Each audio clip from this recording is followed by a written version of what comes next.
Hello and welcome. I don't need to explain why we've been away, but all I need to say is we're back.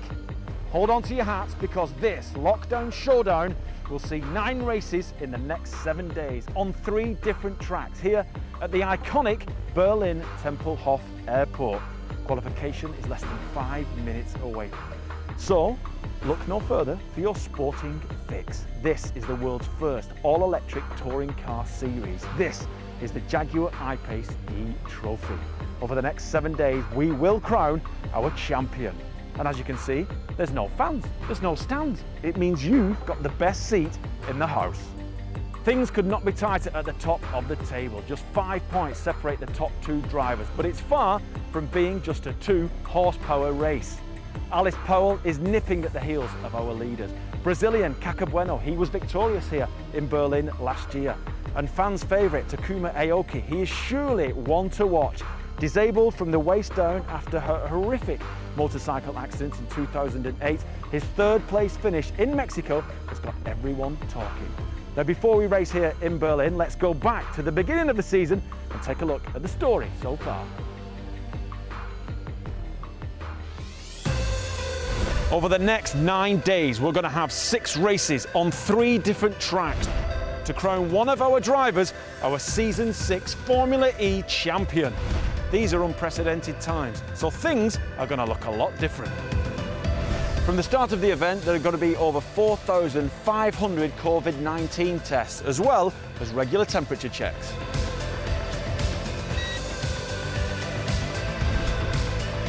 Now we're capped at 999 people, which sounds like a lot, but on a normal Formula E race weekend, the number is actually 5,000 people. On site and back at our specific hotels, we've been divided into 4 groups, which don't mix. Masks are mandatory across the whole former airfield, and our live TV cameras are not allowed into the garages to maintain distancing. And there'll be 3 track layouts here in Berlin for the final 6 rounds. We've got reverse, we've got traditional, and we've got extended. The podium's moved. There are no friends, family or fans on site. However, they can join us via video link. So this is our fabulous new home, and with over half the season to go, we will crown our Season 6 champion. It's pretty spectacular, but where's the way out? Anyone?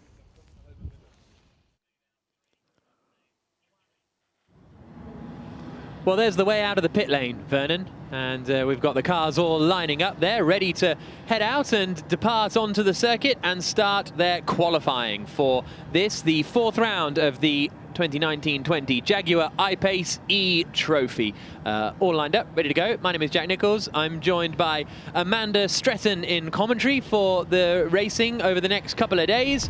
Looking forward to this, Amanda, as we had the first 3 rounds in Diria and Mexico, and then we've got reverse, traditional and New Berlin all coming up in the next 9 days.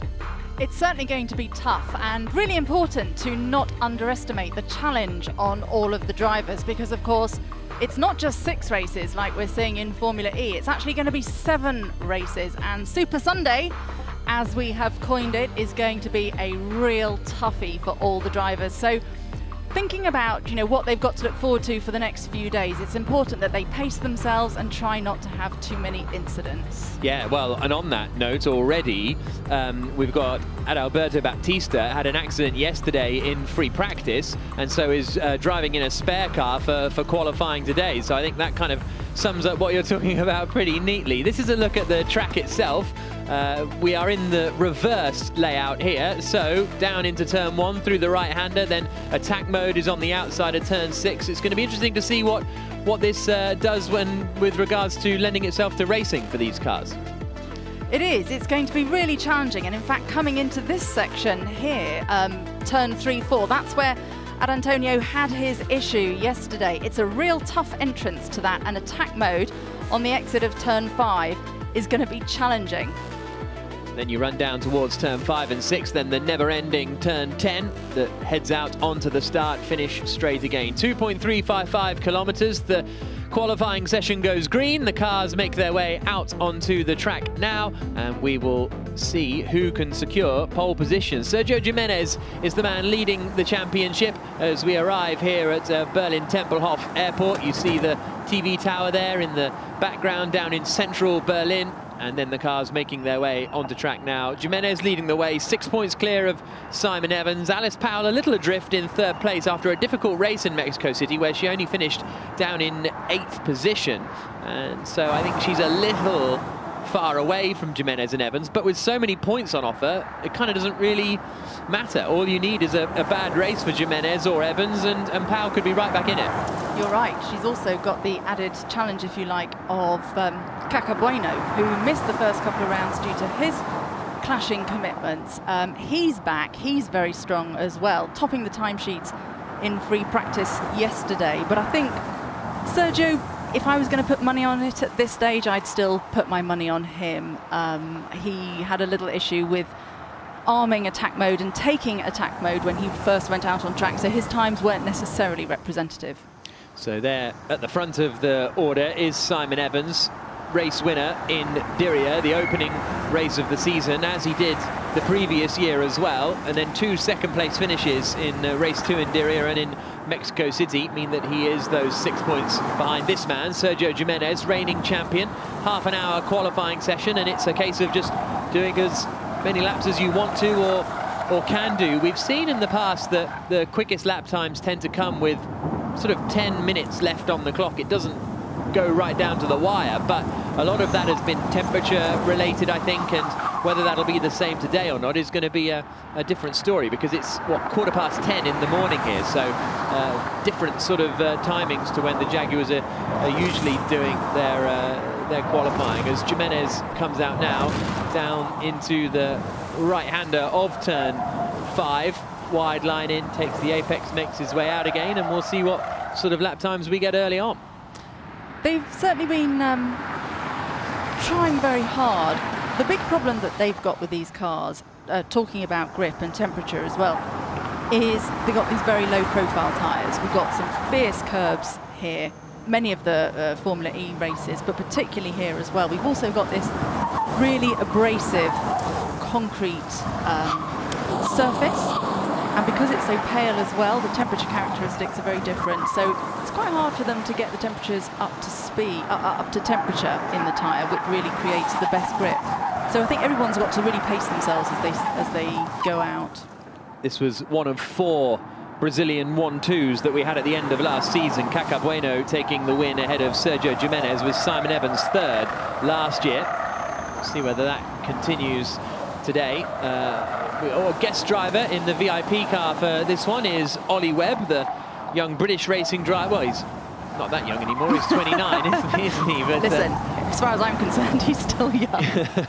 Yeah, Ollie Webb, who's a very successful driver, and interesting to see what he can do for this one. A few other entrants. We've got the Australian Nick Foster is driving for Jaguar China Racing, along with Gregory Segers from France. In both of those are in the pro class, both racing for Jaguar China Racing. And then Paul Spooner is stepping in the second Saudi car, replacing Mash, who also had some issues with visas moving across the world in these strange times. Yeah, absolutely. So it means that Fahad Al Ghasaibi really is looking strong to win the Pro-Am class, but again, with so many races, with 7 races to come, that could well change. Caca Bueno and Sergio Jimenez running very closely together on circuit as they come out through turn 10 and out across the line. Bueno on a good lap and comes across the line, and Jimenez is 2/10 slower than Caca Bueno. So Bueno does a 1:25.794, 2/10 quicker than Sergio Jimenez. Good lap from Foster. He's 4/10 of a second adrift. Ollie Webb is 4/10 adrift as well in the VIP car. Simon Evans 1.2 seconds off at the moment. He's doing a better lap this time. There is the number 1 of Ollie Webb in that VIP entry as he makes his way down towards turn 2. Ollie was really strong yesterday. I was impressed at how quickly he adapted to the car, but also the characteristics of driving this car, because having been more used to sort of prototype type racing with slicks and wings as well, really getting how you change direction in these heavy cars with treaded tyres. He seemed to really be thinking about what he was doing and certainly working out how to optimise the best lap time moving forwards. Webb had a very impressive junior career in the UK, finished third in British F3 in 2010 with Jean-Eric Vergne the champion and James Collado second. Webb was third in the standings that year. He then moved to Formula Renault 3.5 for a couple of years. It never really quite came together for him in those 2 seasons of Formula Renault 3.5. Did a bit of Indy Lights as well, but that's when his single-seater career kind of came to a close. And as you say, he's been doing Le Mans and a bit of Blancpain and GT racing and sports car racing more recently. So here he comes across the line on another lap. Bueno didn't improve last time around. Did a better first sector and last sector, but the middle sector let him down. Jimenez across the line closes the gap to Caca Bueno a little bit, so they're now less than 2 tenths away. And Nick Foster actually doing a good job to be less than 2 tenths away from the Brazilians out front. I didn't realise, I was talking to Nick when he first arrived. We've obviously got a sort of Evans thing going on at Jaguar Racing, with I-PACE eTROPHY as well, and Simon, Mitch's brother. I didn't realise actually that Nick used to race with them back in karting days in ye olde times as well. Ye olde times. If you can call sort of post-2020. Yeah, exactly. No, that's interesting stuff. Foster doing a good job up there at the moment, less than 2 tenths of a second away from Caca Bueno. There is Adalberto Baptista, who, as I referenced earlier on, hit the wall yesterday, so that's why he's out in the spare car for this qualifying session. Currently 10th quickest, slightly slower than Takuma Aoki by about half a second. Bueno, again, does a really good first sector. The middle sector's not up to speed, and then a good final sector. So he's done 3 laps now, Caca Bueno, that have been within a 10th of his previous best, but hasn't actually managed to improve on them yet, as Adalberto Baptista comes across the line and remains in 10th position. No improvement for him on that lap. It's been tough for these guys during lockdown, particularly the Brazilians, who haven't really been able to do any racing at all. So it's been 6 months since they were last in the cars. Yeah, absolutely. It's been a long time and a long way away from the cars for these drivers. So Nick Foster third. Ollie Webb's come into the pits on this lap, so everybody else is still out there lapping, but Webb has come into the pits. This is a bit of a better lap for Simon Evans. He goes up into 5th place, still 7 tenths of a second away from Caca Bueno, so that's quite a big deficit at the moment for Evans as he comes into turn 1. He's been really seems to be struggling with pace so far this weekend. He hasn't quite seemed to tie it all together. Hopefully he'll get something to gel a little bit later on. He's lost a lot of weight. He's used lockdown to his advantage and definitely in fighting form. A bit like you. Thank you very much.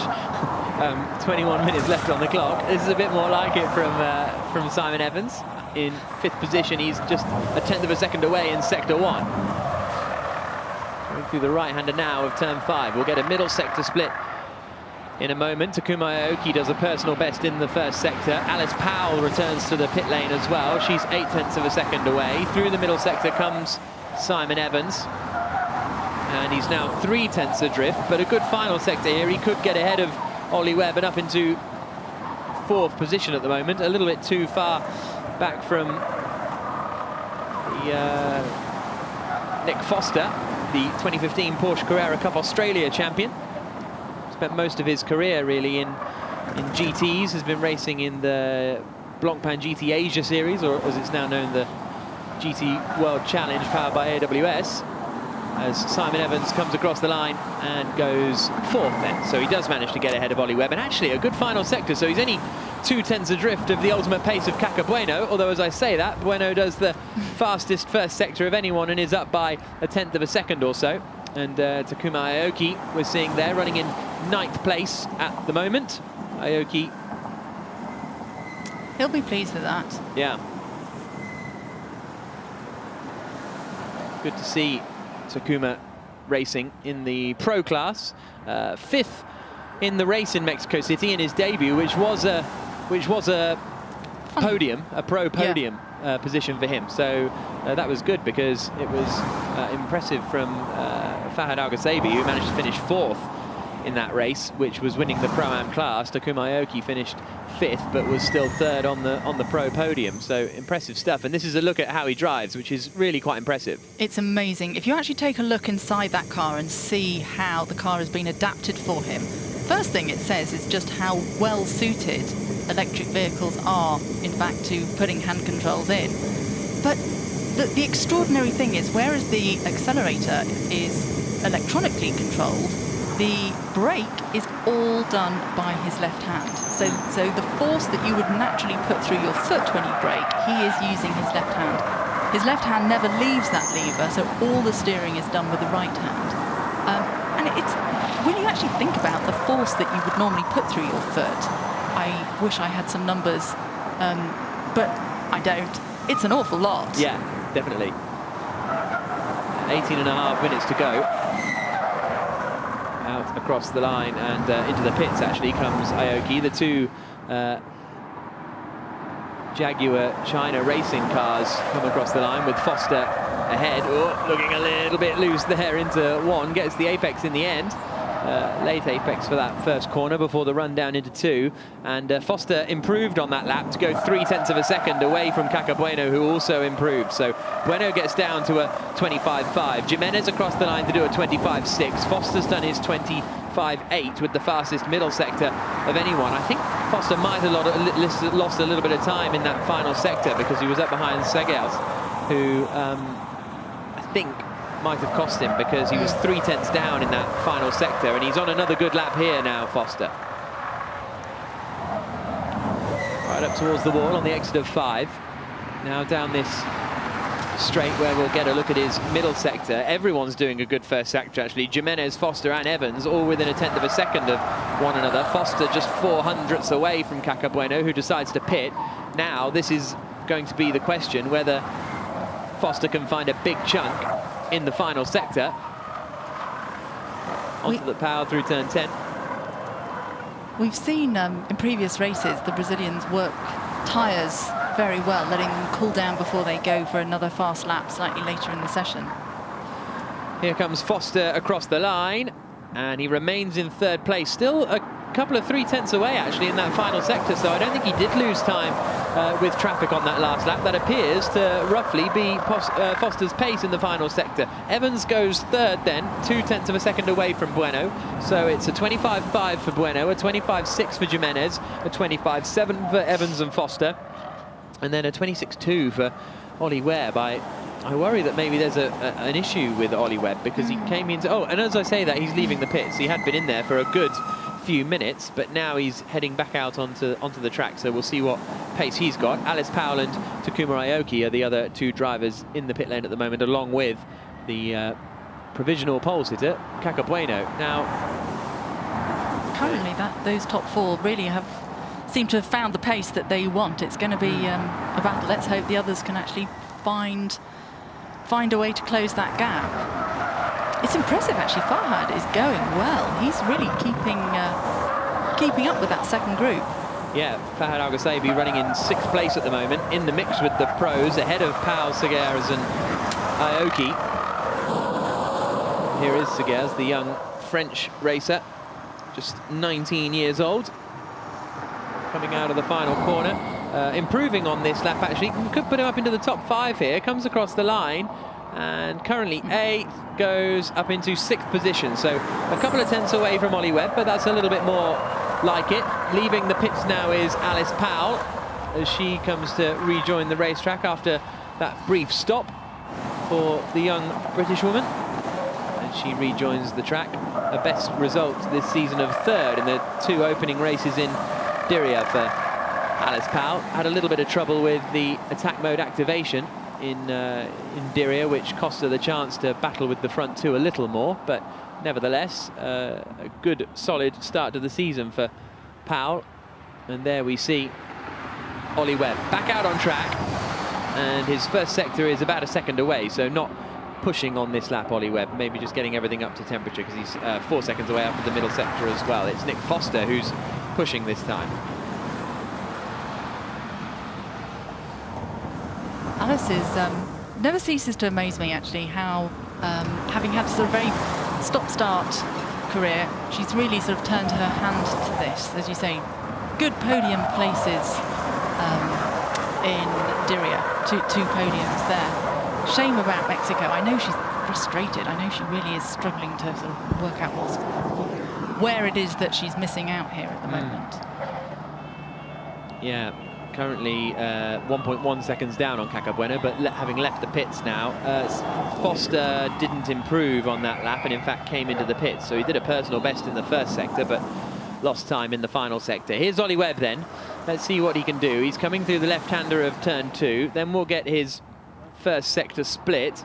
And is he going to be in the mix? He's 2/10 down in sector 1, not a personal best, but a long way to go still as we ride on board with him, crunching over the curbs at turn 4, then onto the brakes for turn 5. Cacabueno, Jimenez, Evans and Foster, the top 4, all in the pit lane at the moment. The same is true of 7th place Al-Ghasaibi, 9th place Takuma Aoki, and 11th place Spooner. As we look at Ollie Webb heading down the back straight. It's quite a good idea of Ollie, actually, to wait until everybody's in the pits, perhaps cooling their tyres down, getting themselves ready to optimise a bit of open track, go out on his own when there's no other traffic there. Half a second away after the middle sector, Ollie Webb. And then this long, look how much lock he's putting in all the way around turn 10. That's quite surprising, actually, as he then comes out onto the start-finish straight, and no improvement that time around. Seguer did a very good first sector.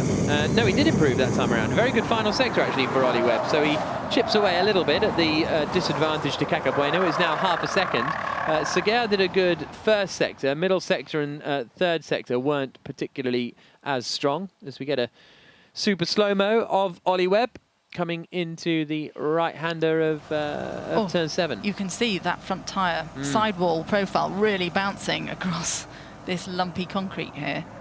We've seen, it was the last race in Mexico, wasn't it, where we had all the punctures? Yeah. Yeah, that's true, and you wonder whether that's going to be something that will play on people's minds here with the curbs in particular. Definitely, definitely. When I mean, if you can't really see it there when they come round that corner, but where the blue and white rumble part is, they can cross that. There's a thin black line, which of course you can't see when you're actually in the car. If you then rise onto the white curbing beyond that, that's sharp. If you can sort of hit it right and come off it right, you should be okay, but I think, oh, quite close to the corner. You definitely need to watch those curves, because they can be brutal. And I think actually that's what we saw with Adalberto Bautista in his free practice accident. Was actually not a particularly hard hit, but just managed to rip the whole back of the car off, catching it on the curb after the accident.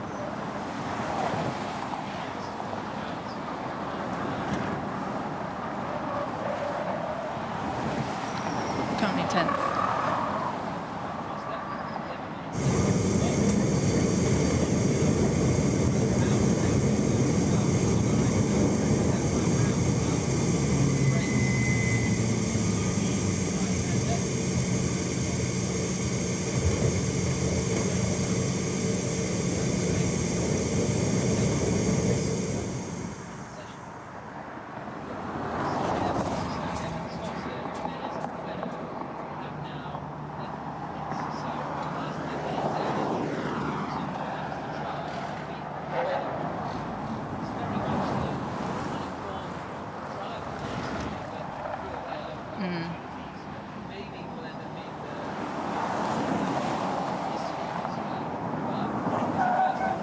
That's always going to be a problem, isn't it? Points are so important here.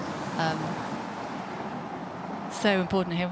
Nice, I think nice livery on that car. In fact, talking about liveries, we've got the positively charged stickers on the back of the eTROPHY car.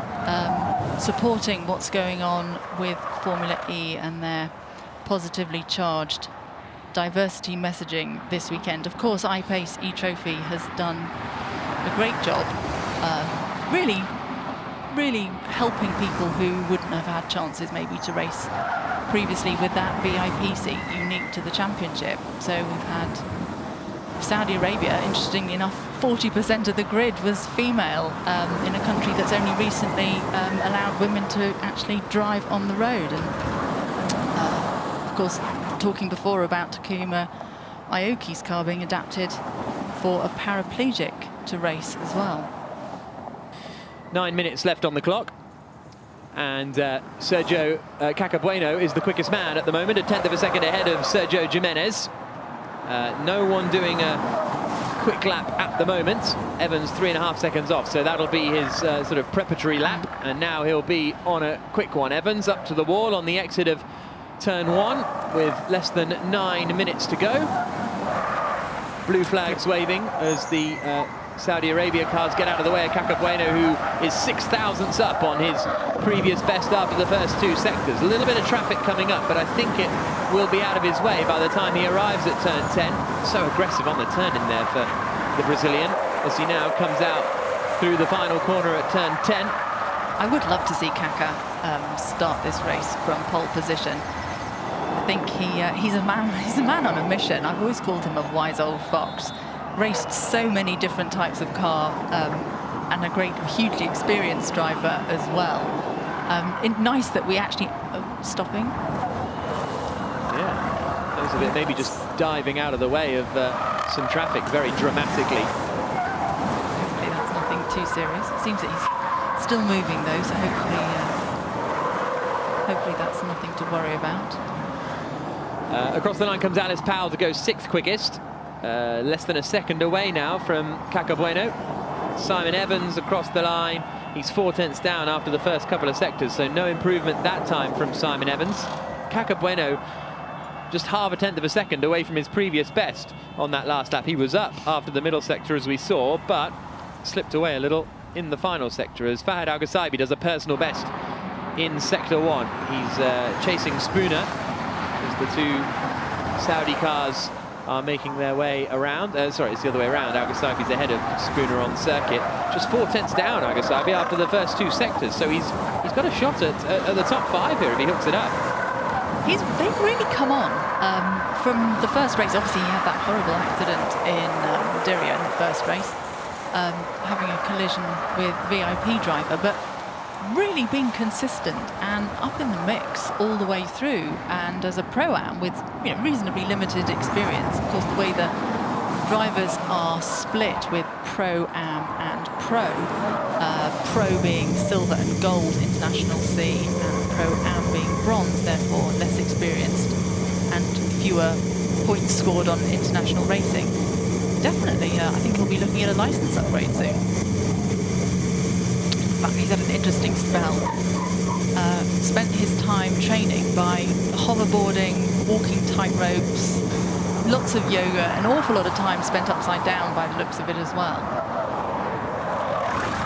Core strength, I think it's called. Yeah, wow. Tightrope walking. Yeah. He was tightrope walking across water, which meant there was quite a lot of wet involved in the early stages. Cacabueno on provisional pole position at the moment with 6 minutes to go. Here comes Fahad 6 tenths of a second away in sector 2. He went 6th quickest on that last tour. Jimenez starts a flying lap now. The top 4 all separated by just some 2 tenths of a second. Ollie Webb still in the pits in 5th position. He did come out briefly, didn't he? And then do a couple of laps, and he's now back in the pit lane. So maybe he'll come out for 1 run. But if he does, it'll have to be quite soon, because it looks like you need a couple of laps to get the tyres up to temperature. I think it does, yeah. It's frustrating for guys coming in, wanting to be on the pace. But driving these cars fast does require practice and a bit of unique skill. Of course, nobody's had the opportunity to do any testing.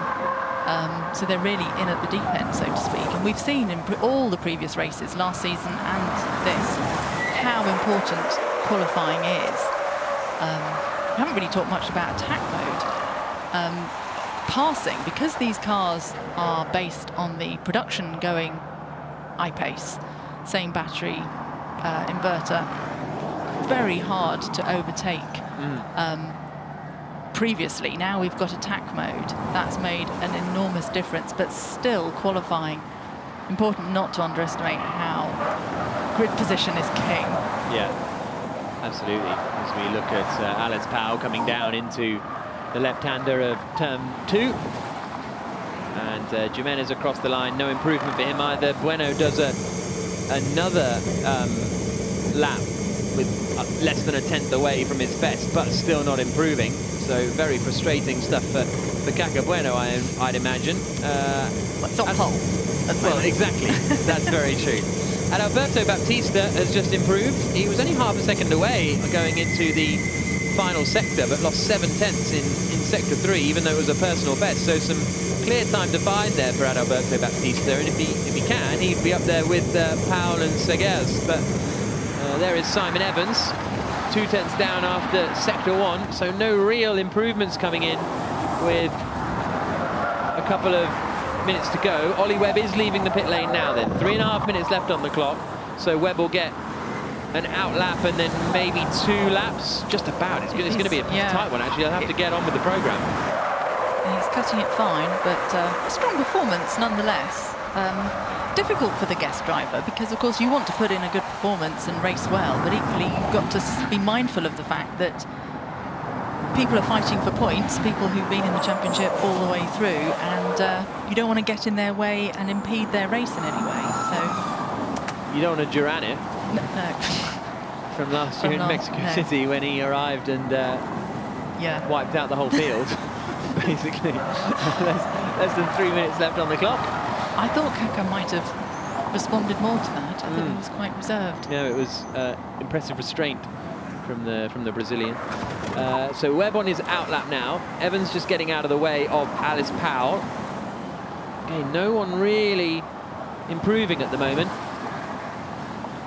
But Bueno's on a cool-down lap before his potential final flower, I would have thought. Here is Ollie Webb then. Currently half a second adrift. 3 tenths back from Evans. It's so close. Look at the times on the left-hand side. There's less than a tenth between Jimenez and Foster, less than a tenth between Evans and Foster as well. Here's a look at a replay of this Spooner coming out of turn 2. Just a little brush with the barriers. It was Fahad Agasebi. Looks like that's the first wing there. Yep, there it goes. Bit of barrier. Or bit of advertising, I should say, yeah. It's really disconcerting in the car because, of course, you haven't got engine noise masking out. So you suddenly hear something. You hear maybe the bannering flapping against the side of the car. You don't know if you've actually got more damage than, in fact, just a bit of hoarding, bannering, flapping around. So you still got to stay committed into the next corner, but you are slightly bracing yourself. Absolutely. Jimenez has done a good first couple of sectors. Ollie Webb in sector 1 is half a second away in the first sector alone.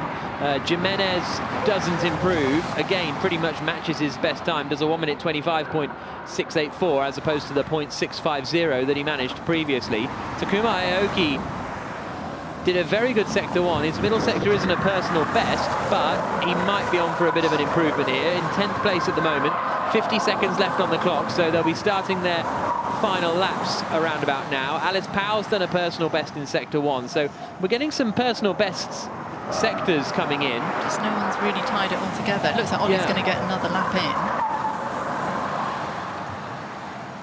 in. He's just coming across the line now. Adalberto Baptista back in the pits, so that's the end of his session in 9th place. Takuma Aoki did improve, but agonisingly went just under a tenth of a second away from Baptista. Here comes Ollie Webb into turn 1. Alice Powell's middle sector is not good. Here she is now, coming into the final turn, and a personal best in the first sector, but second sector is quite a way away. She's 6 tenths adrift before the final third of the lap, so I think this is not going to be a good one for Alice Powell. A couple of tenths slower than what she's managed previously. Checker flag is out. I think Powell got across the line in time. and that sounded like someone had a bit of drama there, but might have just been a heavy cloud on the curve. Simon Evans takes the checkered flag and does not improve on his final lap. Here comes Cacabueno. He's a 1/10 of a second away, so unless he's got something magic in the final sector, he's not going to improve either. Comes across the line. Apologies, that's Jimenez that we're watching. There goes Bueno across the line, and he doesn't. Remains in the top spot at the moment, and I don't see anyone out there improving. Foster's first sector is okay, but unless he's got something mega in the last two, I don't think we'll see an improvement from the Australian. That's off to Cacabueno. Good. He's kept Sergio Jimenez on his toes all weekend. Of course, Sergio's fighting for the championship, so... Yeah, absolutely. And this is actually Cacabueno's first qualifying session, because qualifying was cancelled in Mexico City. Of course.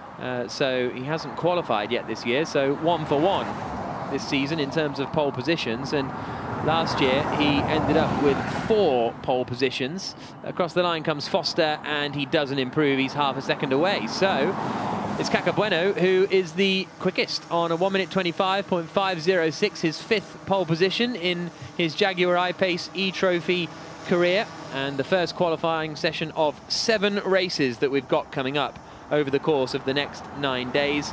And the race gets underway tonight at quarter to 5, my apologies. 4:45 local time is the race start. We'll be on air from 4:30, which is Central European summertime. So that is when you will need to join us to see the 4th round of the championship. And championship-wise, having Nick Foster in between Jimenez and Evans is good news for the Brazilian. Yes, he's going to be very happy with that, because it certainly relieves a lot of the pressure. So, Cacabueno it is who starts on pole position after qualifying very impressively in Berlin, over a 1/10 of a second ahead of Sergio Jimenez. Nick Foster in 3rd place, Simon Evans in 4th. Ollie Webb in the VIP car doing a good lap to qualify 5th. Fahad Al-Ghassabi is the first of the Pro-Am cars in 6th position. Alice Powell in 7th. Gregory Seguers in 8th position ahead of Adalberto Baptista, who was out in the spare car. Takuma Aoki in 10th spot, just missing out on that 9th place of Baptista. And Paul Spooner in the other Saudi racing entry, a little off the pace in 11th position, as he is 8/10 of a second away. But it's Cacabueno, Vernon, that will start on pole position for round 4 of the championship. It is Cacabueno who is on pole, and let's not forget that if you are on pole position in the Jaguar I-PACE eTROPHY, it gives you a huge opportunity to take that victory. But let's talk about Nick Foster, putting the cat amongst the pigeons. Simon Evans is going to be miffed, because Simon Evans really wants to seal the deal in the final season of the eTROPHY, and he's going to be really disappointed with 4th. Cacabueno is back, let's not forget. He won here last year after a disappointing performance in his comeback in Mexico. But that rivalry between him and Sergio Jimenez is going to create some fire here in Berlin. Now then, the Jaguar I-PACE eTROPHY has always been inclusive. It's always been diverse, and no more so than the story that we had with Rima Jafali back in Saudi Arabia. Ever since its first race, the series has had a very clear mission to have a culturally diverse grid, but importantly to use motorsports to break boundaries. And I think back to round 1 this season, when we made a huge statement within motorsport that I hoped will inspire generations to come. To be the first Saudi woman to drive an international race series back home is something that I never imagined, to be honest. Like, it's incredible, you know. I actually don't know how to feel. This is Rima Jafali. We've got Saudi's first female racer here racing. First time she's actually able to race in her home country. She's breaking new ground here in Saudi Arabia. Jafali is in attack mode at the moment. Just 0.3 of a second between them. Goes to the inside. You're a real inspiration.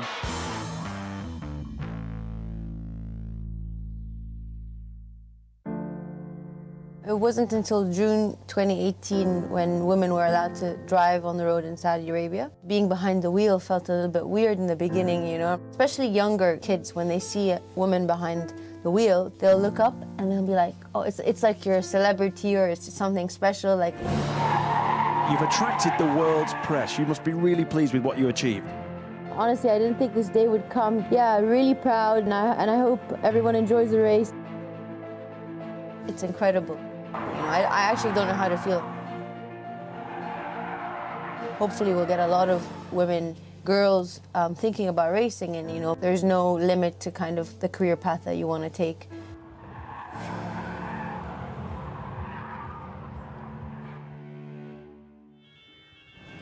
I'm here with James Barkley, head of the team, the Jaguar Panasonic Racing Team, Formula E team, and you're in charge, James, also of the Jaguar I-PACE eTROPHY. Let's talk about that story with Rima Jafali. It really was groundbreaking, creating history.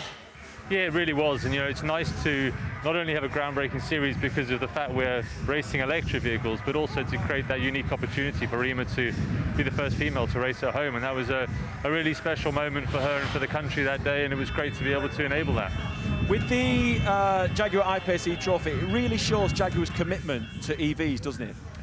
Yeah, you know, we want to lead, not just follow, and when we created the I-PACE eTROPHY, it really was about creating that world's first, you know, the first ever production electric car that you could race, and we've achieved that. It's been a great support series to Formula E as well, and we're really proud of being able to kind of, if you like, create that pioneer, that first of its kind.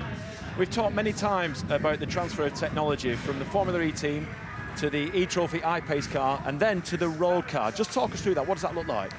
Yeah, it's really exciting. This world we live in nowadays, you know, there's so much you can do in transfer, and that's why we're involved in Formula E and with the I-PACE eTROPHY. For us, there's some real-world examples now, which we've seen through competition in both series. And with our Jaguar I-PACE road car, in December last year, we actually introduced a 20-kilometer range increase, which was taken from basically learnings on how we manage the thermal efficiency of the battery in the eTROPHY race cars, and also just the overall torque distribution between the front and the rear axle. Those gains, those learnings, like pushing these cars to the absolute limit, more than we normally would have done, has enabled us to see how we could increase that range. And that's a direct benefit done as an over-the-air update to our customers. So look, like you update your mobile phone with a software update, that's what we've done on the cars, and it's given customers a range increase, which is great. And it won numerous awards, the I-PACE, James. Congratulations to you and the team on the development of the car. Yeah, I mean, it's been an incredible car for Jaguar, our most awarded product in our history, you know. World Car of the Year, European Car of the Year, World Green Car of the Year, you know, just phenomenal accolade to all the engineers and all the team, all the designers that made that and designed and built the car, and it's something we're very proud of and looking forward to kind of continuing to go from success to success. Now let's talk about the next several days ahead. We have 6 Formula E races, 7 Jaguar I-PACE eTROPHY races.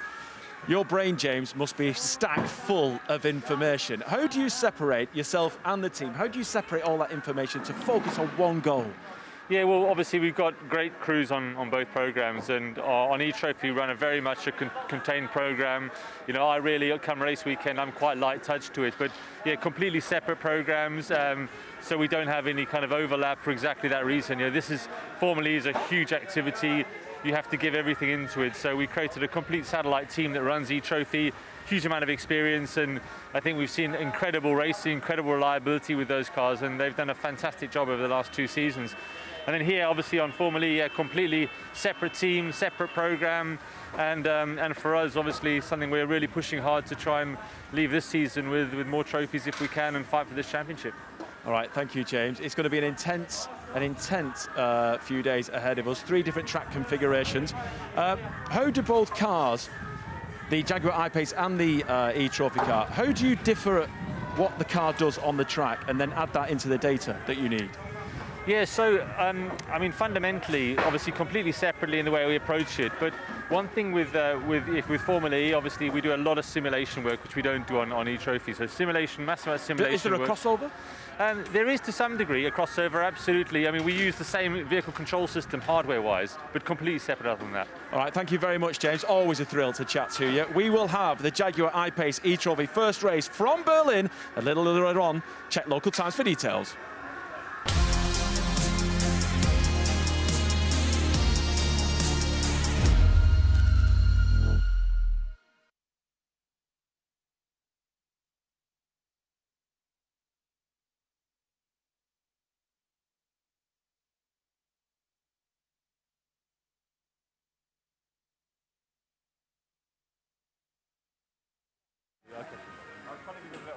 Hello.